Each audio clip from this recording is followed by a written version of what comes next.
તો instrument generally 4 પાર્ટનું બનેલું હોય છે. કેટલા પાર્ટનું? 4 પાર્ટનું. પહેલું એનું જે છે પહેલું છે ટ્રાન્સડ્યુસર, બીજું છે સિગ્નલ કન્ડિશનર, ત્રીજું છે ડેટા પ્રેઝન્ટેશન એલિમેન્ટ અને ચોથું છે પાવર સપ્લાય. તો અમુક ઇન્સ્ટ્રુમેન્ટ્સ જે એનાલોગ, ધારો કે થર્મોમીટર જ છે આપણું, તો થર્મોમીટર માત્ર આ 3 પાર્ટનું જ બનેલું હશે, તેમાં પાવર સપ્લાય હશે નહીં. એટલે પાવર સપ્લાય છે એ ઓપ્શનલ છે. પાવર સપ્લાય તો તમારું ડિજિટલ ઇન્સ્ટ્રુમેન્ટ હશે તો અને તો જ એની જરૂર પડશે. બાકી એનાલોગ ઇન્સ્ટ્રુમેન્ટ હશે તો એમાં માત્ર આ 3 વસ્તુ જ હશે. બરાબર.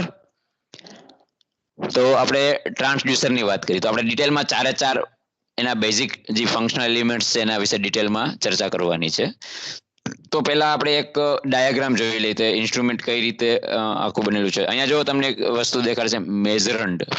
તો પેલા મેઝરન્ડ આ વર્ડ આવશે આપણે બધી જગ્યાએ. મેઝરન્ડ એટલે કે જે આપણું મટીરિયલ છે, લિક્વિડ ફોર્મમાં હોય, સોલિડ ફોર્મમાં હોય કે કોઈ પણ, કે એની જે ફિઝિકલ કેમિકલ પ્રોપર્ટી માપવાની છે, જેની માપવાની છે એને આપણે મેઝરન્ટ તરીકે ઓળખશું, કે જ્યાં આપણે કંઈક મેઝર કરવાનું છે અને એ આપણને ઇનપુટ આપશે. બરાબર. અને એનો આપણે આઉટપુટ લેવાનો છે. તો આઉટપુટ આપણે અહીંયા ડિજિટલ ડિસ્પ્લે અથવા એનાલોગમાં આઉટપુટ લેશું. ક્લિયર એટલું? તો સૌથી પહેલા ટ્રાન્સડ્યુસર, જે ટ્રાન્સડ્યુસર એ એનો સેન્સિંગ એલિમેન્ટ પણ એને ઓળખી શકીએ છીએ આપણે. બેઝિક એલિમેન્ટ્સ ઓફ ઇન્સ્ટ્રુમેન્ટમાં ટ્રાન્સડ્યુસર એનું પ્રથમ, કે જેને આપણે સેન્સિંગ અથવા ટ્રાન્સડ્યુસરના નામથી જ ઓળખશું, કે જે સૌથી પહેલા જે તમારે એક ફિઝિકલ કે કેમિકલ પ્રોપર્ટીમાં આપવી છે એને સેન્સ કરશે. બરાબર. ત્યારબાદ સેન્સ કરી અને એનું કંઈક ઇનપુટનો વળી પાછો એને કંઈક આઉટપુટ મળશે. જે સેન્સ કરશે એનો કંઈક આઉટપુટ જનરેટ કરશે. એ આઉટપુટ કોને આપશે? તો કે સિગ્નલ કન્ડિશનરને. હવે આ ખરેખર કેમ આપવાનું થાય સિગ્નલ કન્ડિશનરને? ડાયરેક્ટ ડિસ્પ્લેમાં કેમ ના આપવાનું થાય? તો કેટલી વાર એવું થાય કે આપણને જે સિગ્નલ મળે છે ક્યાંથી? તો કે ઇનપુટમાંથી. અને આનો જે આઉટપુટ મળે છે આઉટપુટ એકદમ વીક હોય, ને રિમૂવ કરવી પડે. તો રિમૂવ કરવા માટે અથવા એના વોઇસ ક્વોલિટી વધારવા માટે અથવા એનું જે પણ આઉટપુટ છે એનું મેગ્નિફાય કરવા માટે આપણે એક કન્ડિશનર મૂકવું પડે. તો એને સિગ્નલ કન્ડિશનર કહેશું. ત્યારબાદ અનવોન્ટેડ નોઇઝ કે આવું બધું રિમૂવ કરવું હોય તો એક્સ્ટ્રા ફિલ્ટર પણ મૂકી શકાય છે. અને ક્યારેક જો તમારે એસી કે ડીસી, પાવર સપ્લાય બે હોય છે, એસી કે ડીસી, તો એને કન્વર્ટ કરવા માટે પણ મૂકવું છે. એટલે આ ઓપ્શનલ વસ્તુ છે, એટલે આપણે એને લેતા નથી. પણ ત્રીજું ઇમ્પોર્ટન્ટ છે ડિસ્પ્લે, કે તમારું જે રીડિંગ છે એને પાછું ડિસ્પ્લે કરવું પ્રોપર. હવે માની લો કે થર્મોમીટરમાં તમારો મર્ક્યુરી ઉપર ચડે છે, પણ એમાં ઓલું જે કેલિબ્રેટ કરેલો પાછળનો સ્કેલ હોય એ હોય જ નહીં, તો એનો મતલબ કે એમાં ડિસ્પ્લે યુનિટ જ નથી. તો એટલું ટેમ્પરેચર, ટ્રાન્સડ્યુસર, સિગ્નલ કન્ડિશનર અને ડિજિટલ ડિસ્પ્લે ડિવાઇસ, આ 3 અલગ અલગ. અને કેટલી વાર એનાલોગ ડિસ્પ્લે ડિવાઇસ, જેમ કે મર્ક્યુરી થર્મોમીટર હતું તો આ એનાલોગ ડિવાઇસ વાળું હોય, એમાં કાંઈ પાવર સપ્લાયની જરૂર પડતી નથી. જ્યારે કોઈ તમારી પાસે ટેમ્પરેચર આપણે કોઈ ઇક્વિપમેન્ટની અંદર લગાડેલું હોય અને ડિજિટલ ફોર્મમાં આપણને એ ડેટા ડિસ્પ્લે કરતો હોય તો સિમ્પલ છે કે તેને પાવર સપ્લાય આપવી પડે તો જ આપણને ડિસ્પ્લે કરશે. પણ એક મોટો બેનિફિટ છે ડિજિટલમાં, કે આપણે એ ડેટા બધો રેકોર્ડ કરી શકીએ છીએ. બરાબર. એની પ્રિન્ટ પણ કાઢી શકીએ છીએ કે એને સ્ટોર પણ કરી શકીએ છીએ. એટલે કે આજથી 1 વર્ષ પહેલા આપણે પ્લાન્ટ રન કર્યો હોય અને ત્યારનો જે ડેટા હતો, કયા પીવીટી બિહેવિયર અથવા કયા પ્રોસેસ પેરામીટર ઉપર આપણે રન કરેલો હતો તેની ડિટેલ માહિતી આપણે મેળવી શકીએ છીએ. તો આપણે હવે આપણું મેઇન ફોકસ ટ્રાન્સડ્યુસર ઉપર કરી, કે 3 જે એના એલિમેન્ટ છે, જે મેઇન ટ્રાન્સડ્યુસર, સિગ્નલ કન્ડિશનર અને ડિસ્પ્લે યુનિટ. તો ટ્રાન્સડ્યુસર ખરેખર કોને કહેવાય? તો ટ્રાન્સડ્યુસરની આ ડેફિનેશન છે, મોસ્ટ આઈએમપી, જો પૂછાય તો તમારે લખવાની છે. It is the primary elements which first receives the energy from the measured medium and converts it into a conditions which is in convenient practicable form. એટલે માની લો કે તમારે કોઈ જગ્યાએ ટેમ્પરેચર સેન્સ કરવાનું છે. ટેમ્પરેચર એ તમારી કઈ થઈ વસ્તુ? તો આ પ્રાથમિક પહેલી આ એનર્જી થઈ, એને કોઈ એક પર્ટિક્યુલર એનર્જીના ફોર્મમાં એને મેઝર કરશે. આપણે મર્ક્યુરી ગ્લાસ થર્મોમીટર જ સમજવા માટે આપણે એક્ઝામ્પલ તરીકે લઈએ. ઓકે, આ નીચે બલ્બ દેખાય છે, આ બલ્બ, આ મર્ક્યુરીનો બલ્બ છે.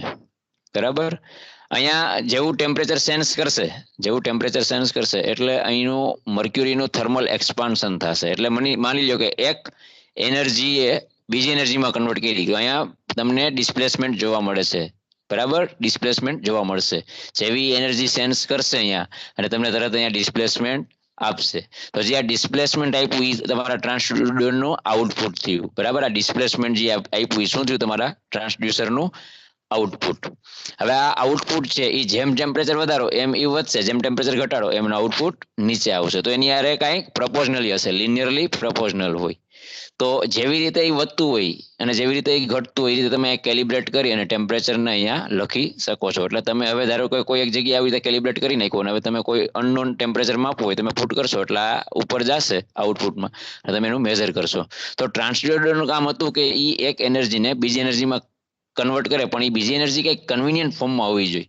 એટલે કે તમે એને કંઈક પાછું યુટિલાઇઝ કરી શકો. અહીંયા એક પાતળી કેપિલરી ટ્યુબ બનાવી અને અહીંયા વોલ્યુમ વધારે છે. જો અહીંયા વોલ્યુમ કેવું છે? વધારે છે. બલ્બનું હંમેશા વોલ્યુમ કેવું હશે? વધારે. અહીંયા પાતળી એકદમ કેપિલરી છે, તો એ તરત અહીંયા જરાક પણ ચેન્જ આવશે તો અહીંયા ડિસ્પ્લેસમેન્ટ કેવું હશે? વધારે. અહીંયા ડિસ્પ્લેસમેન્ટ ઓછું થશે કારણ કે અહીંયા ક્રોસ સેક્શન એરિયા કેવો છે? મોટો. પણ જ્યાં અહીંયા ક્રોસ સેક્શન એરિયા ઓછો હોવાથી અહીંયા ડિસ્પ્લેસમેન્ટ તમને વધારે જોવા મળશે. To sense the value of measurement in one physical form like temperature or pressure. અને એનું મેઇન કાર્ય શું છે transducer? Two convert it into છે and convert it into other convenient physical form such as displacement. મેં વાત કરી ને ત્યારે થર્મોમીટર હતું તો આપણે એમાં ડિસ્પ્લેસમેન્ટ જ મળે છે ને આઉટપુટ તરીકે. ટ્રાન્સડ્યુસર ટેમ્પરેચર સેન્સ કરશે અને ડિસ્પ્લેસમેન્ટ આપશે. પણ બધા ઇન્સ્ટ્રુમેન્ટ ડિસ્પ્લેસમેન્ટ જ આપશે એવું જરૂર નથી. કેટલાક વોલ્ટેજ આપશે આઉટપુટ તરીકે, કેટલાક કરંટ આપશે, કેટલાક રેઝિસ્ટન્સ ચેન્જ આપશે, કે ડિપેન્ડ્સ તમે કેવા પ્રકારનું ઇન્સ્ટ્રુમેન્ટ યુઝ કરો છો. તો આપણી ટ્રાન્સડ્યુસરની આ પેલી બેઝિક ડેફિનેશન હતી. બરાબર, ફરીથી એકવાર રિપીટ કરું છું. It is the primary element which first receives the energy from the measured medium and converts it into a conditions which is in convenient practicable form. જો કન્વિનિયન્ટ શબ્દ ઉપર ભાર દઉં છું કારણ કે એ જેવા તેવા ફોર્મમાં નહીં, તમે પાછો એને યુટિલાઇઝ કરી શકો એટલે જ કન્વિનિયન્ટ હોવી જોઈએ વસ્તુ. બરાબર. હવે એ ખરેખર કઈ રીતે કરતું હોય છે આ ટ્રાન્સડ્યુસર? તો એ ટ્રાન્સડ્યુસર એલિમેન્ટ છે એ કાં મિકેનિકલ ટાઈપનું બનેલું હોય, કાં ઇલેક્ટ્રિકલ ટાઈપનું બનેલું, એટલે કે સર્કિટ વાળું કઈ હોય, કાં મિકેનિકલ એટલે કે એમાં ગિયર, સાફ્ટ, પિન આ બધા વર્ડ્સ આવશે કે એનું બનેલું હોય ઇન્સ્ટ્રુમેન્ટ. કાં મેગ્નેટિક, કાં ઓપ્ટિકલ કાચનું બનેલું હોય, એક જગ્યાએથી કઈ રેઝ આવતો હોય અને બીજી જગ્યાએ ડાયવર્ટ કરે, અથવા બહિર્ગોળ કે અંતર્ગોળ લેન્સ મૂકી અને તમારા સિગ્નલને મોટું કે નાનું કરતું એવી રીતે, કાં થર્મલ સીધું ટેમ્પરેચરની મદદથી, કાં કેમિકલ નેચર વાળું હોય. તો આ રીતનું તમારું ટ્રાન્સડ્યુસર બનેલું હોય છે. અને ટ્રાન્સડ્યુસરના પાછા પ્રકાર છે, પ્રાઇમરી કે સેકન્ડરી. તો the transductions of input measured and signal into output signal may take place in single or multiple stages, namely primary, secondary કે tertiary. તો આપણે મર્ક્યુરી ગ્લાસ જોઈએ તો એ પ્રાઇમરી ટાઈપનું ટ્રાન્સડ્યુસર છે કારણ કે એ ટેમ્પરેચર સેન્સ કરે છે અને ડિસ્પ્લે આપે છે. સીધું ડિસ્પ્લેમાં આપણને જે ડિસ્પ્લેસમેન્ટ થયું છે એની મુવમેન્ટ છે એ આપણે સીધી જ મેઝર કરી છે. જ્યારે પ્રેશર સ્પ્રિંગ, મેં વાત કરી હતી ને, પ્રેશર સ્પ્રિંગ થર્મોમીટર વાત કરી હતી, એ ખરેખર કેવું દેખાતું હોય તમને બતાડું. પ્રેશર સ્પ્રિંગ થર્મોમીટર છે, તો આ છે પ્રેશર સ્પ્રિંગ થર્મોમીટર. હવે અહીંયા એનું ટ્રાન્સડ્યુસર છે. જોજો આ ટ્રાન્સડ્યુસર, એની અંદર કંઈક લિક્વિડ ભરેલું હોય. બરાબર. હવે આપણે ટેમ્પરેચર માપવાનું છે. ટેમ્પરેચર એટલે અહીંયા જે મટીરિયલ તમારું છે, મેઝરન્ટ છે, એમાં તમે આને ડીપ કરશો એટલે તરત આ સેન્સ કરશે અને અહીંયા અંદરનું લિક્વિડ છે કાં એ રીતનું વોલેટાઇલ લિક્વિડ ભરેલું હશે કે એ શેમાં કન્વર્ટ થશે? ટેમ્પરેચર સેન્સ કરશે એ સીધું વોલેટાઇલ થશે એટલે અહીંયા અંદરનું પ્રેશર વધશે. બરાબર. અંદરનું પ્રેશર વધશે એટલે એને એક એનર્જી હતી ટેમ્પરેચર, એને કન્વર્ટ કરી બીજી એનર્જીમાં કે પ્રેશર એનર્જીમાં કન્વર્ટ કરી. બરાબર. હવે પ્રેશર વધ્યું એટલે અંદર કેપિલરીની અંદર જે પ્રેશર ઇન્ક્રીઝ થશે અને એના હિસાબે અહીંયા ફોર્સ જે જનરેટ થયું એના હિસાબે અહીંયા મુવમેન્ટ આવશે અને મુવમેન્ટના હિસાબે આ પોઇન્ટર ફ્લક્ચ્યુએટ થશે. તો આ પ્રાઇમરી અને આ સેકન્ડ હતા આપણે.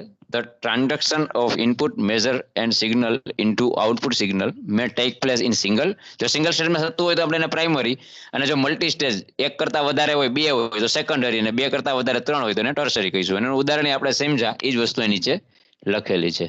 રેડી. ત્યારબાદ આપણે આવીએ કે ટાઈપ્સ ઓફ ટ્રાન્સડ્યુસર. આ એક્સ્ટ્રા છે, એક્સ્ટ્રા નોલેજ માટે છે આ, એટલે કઈ સિલેબસમાં નથી પણ છતાંય જો પૂછાય તો આ તમને ખ્યાલ હોવો જોઈએ. ભાઈ ટેમ્પરેચર મેઝર કરવાનું હોય તો પ્રોસેસ વેરિયેબલ તમારો ઇનપુટનો કયો થયો? ટેમ્પરેચર. જો પ્રેશર માપવું હોય તો એનો ઇનપુટ વેરિયેબલ કયો થયો? પ્રેશર. લિક્વિડમાં લેવલ તો લેવલ, ફ્લો રેટ કે હ્યુમિડિટી. તો અહીંયા કેવા કેવા પ્રકારના ટેમ્પરેચર માટેના અહીંયા અલગ અલગ મેં 4 ટ્રાન્સડ્યુસર આપેલા છે, પ્રેશર માટેના 2 ટ્રાન્સડ્યુસર આપેલા છે, જ્યારે લેવલ, ફ્લો રેટ કે હ્યુમિડિટી માટે એક ટ્રાન્સડ્યુસર આપેલું છે. હવે ટ્રાન્સડ્યુસર નું આઉટપુટ એટલે કે તમારું જે ઇનપુટ સેન્સ કરશે, જે ટ્રાન્સડ્યુસર આપણે હમણાં જ જોયું કે લિક્વિડ ઇન ગ્લાસ થર્મોમીટર, તો એ ટેમ્પરેચર સેન્સ કરશે અને આઉટપુટ તરીકે તમને ડિસ્પ્લેસમેન્ટ આપશે કે મર્ક્યુરીનું થર્મલ એક્સપાન્શન થવાથી તેનું ડિસ્પ્લેસમેન્ટ થશે. એવી રીતે પ્રેશર સ્પ્રિંગ થર્મોમીટર હતું તો એની અંદર આપણે કોઈ એક લિક્વિડ હતું, ટેમ્પરેચર સેન્સ કરી, એનું પ્રેશર ઇન્ક્રીઝ થયું કારણ કે એ વોલેટાઇલ મટીરિયલ અંદર ફિલ કરેલું હતું, તો એ વેપર ફોર્મમાં જનરેટ થયું હશે અને એનું પ્રેશર ઇન્ક્રીઝ થયું, તો આઉટપુટ તરીકે આપણે પ્રેશર વેરિયેબલની મદદથી. એવી જ રીતે થર્મોકપલ છે, એમાં ઇલેક્ટ્રોમોટિવ ફોર્સ જનરેટ થશે. રેઝિસ્ટન્સ ટેમ્પરેચર ડિટેક્ટર હશે, એમાં રેઝિસ્ટન્સ સિવાય બીજું હતું એ બર્ડન ટ્યુબ, બેલોસ કે ડાયાફ્રામ, એમાં ડિસ્પ્લેસમેન્ટ ઇલાસ્ટિક એલિમેન્ટનું થશે, જ્યારે મેનોમીટરમાં મુવમેન્ટ ઓફ લિક્વિડ કોલમ થશે. બરાબર. એવી રીતે લિક્વિડ માટે ડાયઇલેક્ટ્રિક ગેજ છે, તો એમાં ચેન્જ ઇન કેપેસિટન્સ, વેન્ચુરીમીટર કે ઓરિફાઇસ મીટર હોય ફ્લો માટે, તેમાં પ્રેશર ચેન્જ, હ્યુમિડિટી હોય તો રેઝિસ્ટન્સ, હાઇગ્રોમીટરમાં રેઝિસ્ટન્સ ચેન્જ. તો પેલું આપણે ફરીથી રિવાઇઝ કરી થોડુંક કે પેલું હતું આપણું જે આ બેઝિક એલિમેન્ટ્સ ઇન્સ્ટ્રુમેન્ટ, એમાં પેલું આપણો ટોપિક હતો ટ્રાન્સડ્યુસર. તો ટ્રાન્સડ્યુસરની આપણે ડેફિનેશન જોઈ, તે આવા મિકેનિકલ, ઇલેક્ટ્રિકલ કે મેગ્નેટિક, ઓપ્ટિકલ, થર્મલ કે કેમિકલ નેચરનું બનેલું હોય, તેમાં પ્રાઇમરી, સેકન્ડરી હોય અને ત્યારબાદ એના કેવા કેવા ટાઈપ્સના અવેલેબલ હોય, એ વેરિયસ ટાઈપ્સના અવેલેબલ. મર્ક્યુરીનું એક્ઝામ્પલ જોઈએ તો એમાં જે ડિસ્પ્લેસમેન્ટ થતું હતું, એ ડિસ્પ્લેસમેન્ટ તમે ક્લિયરલી જોઈ નથી શકતા. તો તમે આ વસ્તુને ક્યારેય જોઈ નહીં, પણ જોજો એનો ક્રોસ સેક્શન જો કાપીને જોવો ને તમે, જ્યારે મર્ક્યુરીનો ઉપરનો જે બાર હોય છે, તો એ એવી રીતે રાઉન્ડ શેપમાં બનાવેલો હોય છે કે ત્યાં બહિર્ગોળ લેન્સ જેવી સંરચના બને છે, એટલે કે તમને જે પાછળનો જે સ્કેલ લખેલો છે એ મેગ્નિફાય થઈ જાય, ઇનપુટ એનો તમે ઇઝીલી રીડ કરી શકો. અને મોટા ભાગે ઇન્સ્ટ્રુમેન્ટ અત્યારે હવે તો બધા ડિજિટલ ઇન્સ્ટ્રુમેન્ટ્સ જ આવે છે, અને ડિજિટલ ઇન્સ્ટ્રુમેન્ટ્સમાં મેગ્નિફાય કરવું એકદમ ઇઝી છે, કારણ કે તમારું આઉટપુટ સિગ્નલ ઇલેક્ટ્રિકલ ફોર્મમાં હોય છે, અને ઇલેક્ટ્રિકલ સિગ્નલ તમારું એકદમ મિલી એમ્પિયરમાં હોય તો એને મોટામાં કન્વર્ટ કરવું ઇઝી છે. બરાબર. તો સિગ્નલ કન્ડિશનર એટલે the output of transducer elements is too small in magnitude or weak in strength.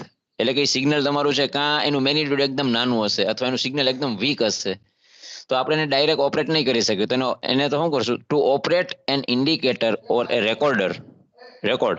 Therefore, the signal conditioner is used to modify and process the output of transducer. અને કોની મદદથી કરશું? તો કોઈ એમ્પ્લિફિકેશન ઓફ મેગ્નિટ્યુડ. જો એનું magnitude અહીંયા જો ટુ સ્મોલ મેગ્નિટ્યુડ, જો એનું મેગ્નિટ્યુડ બહુ ઓછું હશે તો આપણે એને એમ્પ્લિફાય કરવું પડશે એના મેગ્નિટ્યુડને. જો એનું સિગ્નલ વીક હશે તો આપણે એને હાયર સ્ટ્રેન્થ વાળું, એ એમ્પ્લિફિકેશનની અંદર જ આવશે. અથવા filtering the unwanted noise signals, એમાં કંઈક અનવોન્ટેડ નોઇઝ આવતા હશે. અને પછી આવશે લિનિયરાઇઝેશન, ડિફરન્શિએટિંગ, ઇન્ટિગ્રેશન. તો આ બધી વસ્તુ તમારે એકચ્યુઅલી ઇન્સ્ટ્રુમેન્ટમાં કંટ્રોલ વખતે કામની છે, કે તમારે લિનિયર ફોર્મમાં તમારે જોતો હોય આઉટપુટ અને તમને નોન લિનિયર મળતો હોય તો તમારે એને લિનિયર ફોર્મમાં કન્વર્ટ કરી શકાય છે, અથવા તમારે ડિફરન્શિએટિંગ ફોર્મમાં જોતો હોય તો તમારે લિનિયર ઇનપુટ મળતો હોય તો એને ડિફરન્શિએટિંગ ફોર્મમાં પણ કન્વર્ટ કરી શકો છો. તો આવું તમારે સિગ્નલ કન્ડિશનર મૂકવું પડે. પછી એમાં આગળ એસી ટુ ડીસી કન્વર્ઝન વાળું હોય કે એના સેમ્પલિંગ, અલગ અલગ સેમ્પલ લીધા હોય તો એ સેમ્પલ એ કાઉન્ટ કરતું હોય ત્યારે ને ત્યારે, ભાઈ આ પહેલા સેમ્પલ, બીજા સેમ્પલ, ત્રીજા સેમ્પલનું છે, તો એ પણ સિગ્નલ કન્ડિશનર કરી શકશે. The output of a conditioner may be an analog or digital quantity. હવે આપણે જો કન્ડિશનર આપણે જોયું કે એમ્પ્લિફિકેશન કરવું પડે એટલે સિગ્નલની સ્ટ્રેન્થ કાં ટુ સ્મોલ મેગ્નિટ્યુડ અથવા વીક. આ વસ્તુ મોસ્ટ ઇમ્પોર્ટન્ટ છે, આને તો હું આ કલરમાં હાઇલાઇટ કરું છું. આ વસ્તુ ભૂલાવી ન જોઈએ ડેફિનેશનની અંદર, કારણ કે આ બે વસ્તુના હિસાબે જ આપણે સિગ્નલ કન્ડિશનરનો ઉપયોગ કરીએ છીએ. આમે તમને ખબર હોય તો તમે હેર કન્ડિશનર યુઝ કરતા જ હોવ છો. હેર કન્ડિશનર શેના માટે યુઝ કરો છો? વાળ તમારા મજબૂત બને એના માટે જ છે ને, સોફ્ટ, સિલ્કી અને મજબૂત બને. એવી રીતે જ આપણું સિગ્નલ છે જે ટ્રાન્સડ્યુસર આપણને આપે છે એકદમ વીક હોય અથવા એનું મેગ્નિટ્યુડ એકદમ સ્લો હોય તો આપણે સિગ્નલ કન્ડિશનરનો ઉપયોગ કરશું. તો હવે એમાં ડિટેલમાં જોઈએ તો એમ્પ્લિફિકેશન કઈ રીતે થાય? તો કે amplifiers are used in conditioner which increase the amplitude of signal depending upon the type of signal. જે કેવા પ્રકારનું તમારું એમ્પ્લિટ્યુડ છે તો એને આપણે એ રીતે મેગ્નિફાય કરવાનું. ધારો કે મિકેનિકલ ટાઈપનું છે, હમણાં મેં તમને વાત કરી કે આપણે ફરીથી જોઈએ તો હા, અહીંયા બર્ડન ટ્યુબ પ્રેશર ગેજ છે, બરાબર. અહીંયા પ્રેશર અહીંયા પ્રેશર તમે જે લગાડેલું હોય અહીંયા પ્રેશર આપો એટલે આ કાંટો મૂવ થાય છે, બરાબર. આ તો ખ્યાલ જ છે ને બધાને.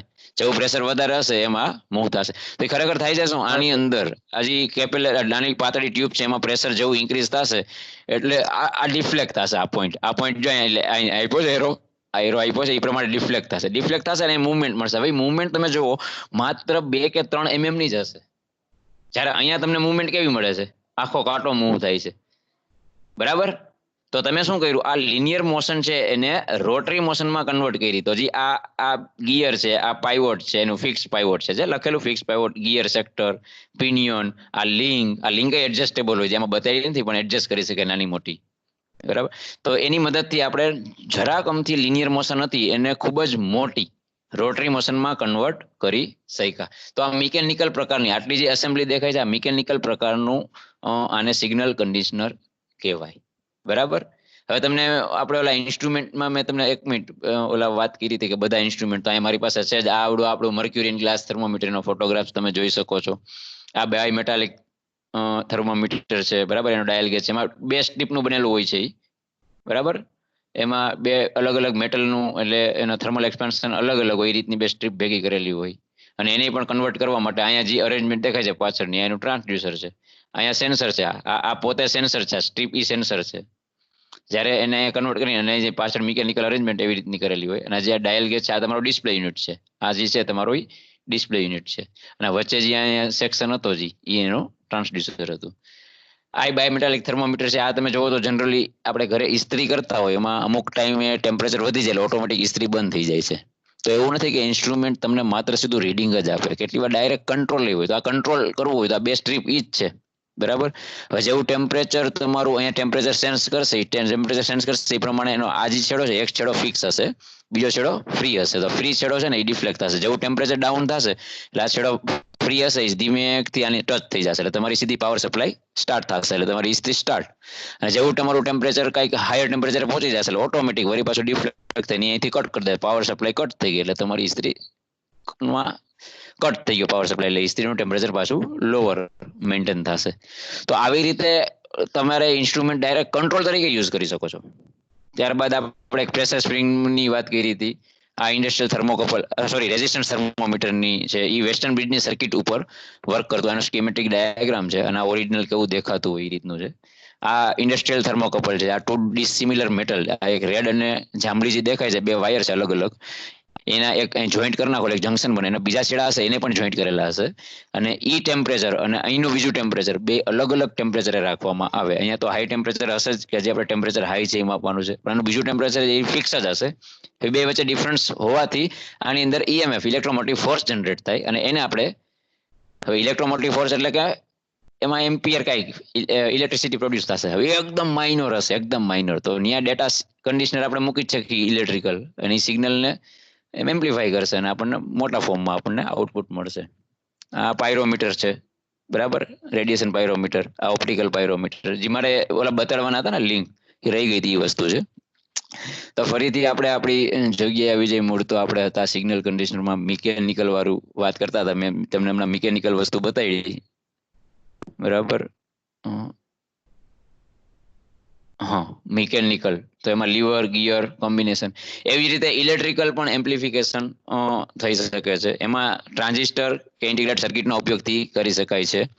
તેવી જ રીતે હાઇડ્રોલિક કે ન્યુમેટિક તમારે સિગ્નલ તમારું આવતું હોય ક્યાંય પ્રેશર વાળું, તો એને તમારે વધારવું ઘટાડવું અથવા એને મેગ્નિફાઈ કરવું હોય તો એમાં રેસ્ટ્રિક્શન સચ એઝ કે ઓરિફાઇસ કે વેન્ચુરી મીટર તમે લગાવી અને એમાં પણ તમે સિગ્નલને સ્ટ્રોંગ કરી શકો છો. અને જો તમારું રેડિયેશન પાયરોમીટર હમણાં જોયું એમાં જ ઓપ્ટિકલ સિગ્નલ આવતું હોય એટલે કે રેઝના ફોર્મમાં આવતું હોય તો તમે લેન્સ, મિરર કે આ બંનેના કોમ્બિનેશનથી તમે તમારા સિગ્નલને એમ્પ્લિફાઈ કરી શકો છો. ત્યારબાદ જોઈએ તો સિગ્નલ ફિલ્ટરેશન. એ સિગ્નલ ફિલ્ટરેશનનું એક જ કામ છે કે remove the unwanted noise signals which interfere the transducer signal corresponding to the measurand. એટલે આ ઓપ્શનલ છે વસ્તુ, એટલે બધી જગ્યાએ નથી હોતું, પણ પર્ટિક્યુલર એવું કોઈ ઇન્સ્ટ્રુમેન્ટ છે કે ભાઈ એમાં આ વસ્તુ જનરેટ થતી હોય તો એને રિમૂવ કરવા માટે તમારે ફિલ્ટરેશન પ્રોવાઈડ કરવું પડશે. હવે ત્રીજું આવશે આપણે તો આપણે ફરીથી રિવાઇઝ કરીએ તો આપણું બીજું હતું એ હતું સિગ્નલ કન્ડિશનિંગ કે જેમાં ટુ સ્મોલ મેગ્નિટ્યુડ કે વીક સ્ટ્રેન્થને હિસાબે જે ટ્રાન્સડ્યુસરનો આઉટપુટ છે એને આપણે મોટો મેગ્નિટ્યુડ વાળું કે એનું સિગ્નલને વીક છે એમાંથી સ્ટ્રોંગ કે મજબૂત સિગ્નલ બનાવવા માટે આપણે એને amplify, filtering, linearization, differentiating, integration, sampling કે એસી ટુ ડીસી કન્વર્ટ કરવું પડે અને તે મિકેનિકલ ટાઈપનું, ઇલેક્ટ્રિકલ ટાઈપનું, હાઇડ્રોલિક કે ન્યુમેટિક કે ઓપ્ટિકલ ટાઈપનું હોઈ શકે છે. અને કેટલી વાર અનવોન્ટેડ નોઇઝ હોય તો આપણે સિગ્નલ ફિલ્ટરેશન પણ કરી શકીએ. ત્રીજું જે બેઝિક એલિમેન્ટ છે લાસ્ટ તે છે ડેટા પ્રેઝન્ટેશન એલિમેન્ટ અથવા એને આપણે ડિસ્પ્લે ડિવાઇસ પણ કહી શકીએ છીએ. The output of the signal conditioning, જો ધ્યાન રાખજો ખાસ, કારણ કે પેલા ટ્રાન્સડ્યુસરે સેન્સ કર્યું અને એને આઉટપુટ આપ્યું તો એ આઉટપુટ ક્યાં ગયો? સિગ્નલ કન્ડિશનરના ઇનપુટમાં. હવે સિગ્નલ કન્ડિશનિંગ એપ્લાય થયા પછી એનો જે આઉટપુટ છે એ જશે ડિસ્પ્લે યુનિટના ઇનપુટમાં.